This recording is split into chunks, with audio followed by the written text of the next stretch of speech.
சென்னையில் ஊரும் உணவும் என்ற தலைப்பில் நடக்கும் உணவு திருவிழா உணவு பிரியர்களை குஷிப்படுத்தியிருக்கிறது. எங்கே நடக்கிறது இந்த விழா? பார்க்கலாம் வாங்க. ருசியான உணவுகளுக்கு அடிமையாகி கிடக்கிறது மனித குலம். இந்த லிஸ்டில் விதவிதமாய் புது புது உணவுகள் அறிமுகமானாலும் பாரம்பரிய உணவுகளுக்கு எப்போதும் தனி இடம் உண்டு.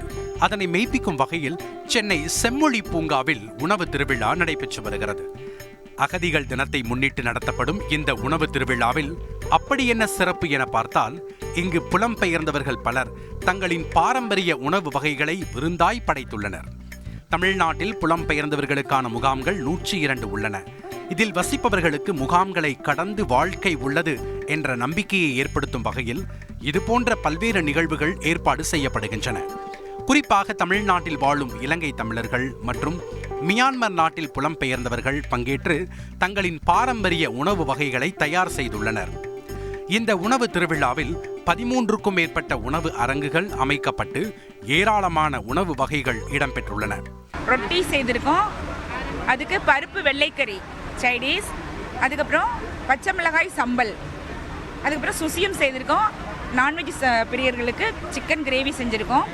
குறிப்பாக இலங்கை உணவுகள் அனைத்துமே இங்கு இருப்பதாக மகிழ்ச்சி தெரிவிக்கின்றனர் இலங்கை முகாம்களை சேர்ந்த விற்பனையாளர்கள். இலங்கை உணவுகளை இங்கே சேல்ஸ் பண்ணுறதுக்காண்டி வந்திருக்கோம்.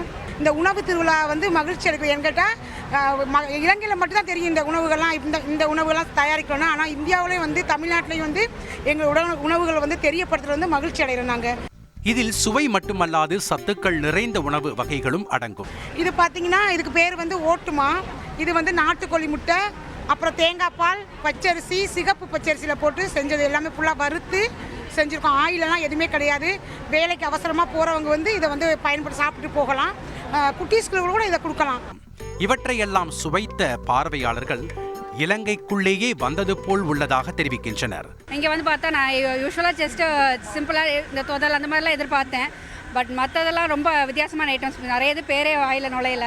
இப்போ spiral one ice cream, millet ice cream, அதுலேயே ஜூஸு அந்த ரொம்ப டிஃப்ரெண்ட்டாக இருந்தது. ப்ளஸ் ஃபுட்ஸுமே ரொம்ப எல்லாமே டிஃப்ரெண்ட்டான சுவை, அவங்களோட பாரம்பரியத்தை அப்படியே இங்கே கொண்டு வந்து இது பண்ணியிருக்காங்க. அது நீங்கள் கண்டிப்பாக நம்ம சுவைச்சு பார்த்தா தான் அது எக்ஸ்பிளைன் பண்ணி சொல்ல முடியும்.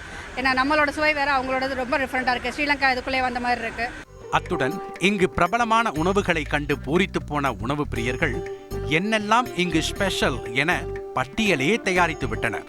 நிறைய டிஃப்ரெண்ட் ஐட்டம்ஸ் டேஸ்ட் பண்ணோம்.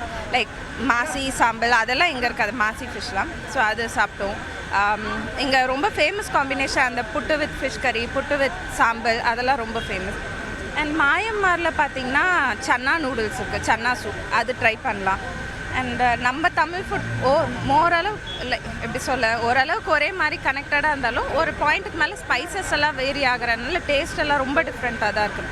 இப்படி ருசியால் சுண்டி இழுக்கும் உணவு திருவிழா வெள்ளிக்கிழமை தொடங்கிய நிலையில் 7ஆம் தேதியான ஞாயிற்றுக்கிழமை வரை காலை 10 மணி முதல் இரவு 8 மணி வரை நடைபெறுகிறது. சென்னை மக்களே, எப்பவும் ஒரே மாதிரியான சாப்பாடு சாப்பிட்டு போர் அடிக்குதுன்னு நினைச்சா இந்த உணவு திருவிழாவுக்கு ஒரு முறை போயிட்டு வாங்க. தந்தி டிவி செய்திகளுக்காக ஒளிப்பதிவாளர்கள் மனோவா, ஜோவுடன் செய்தியாளர் டெல்ஜின் ராஜரத்னம். செய்திகளை உடனுக்குடன் தெரிந்து கொள்ள உடனே சப்ஸ்கிரைப் பண்ணுங்க.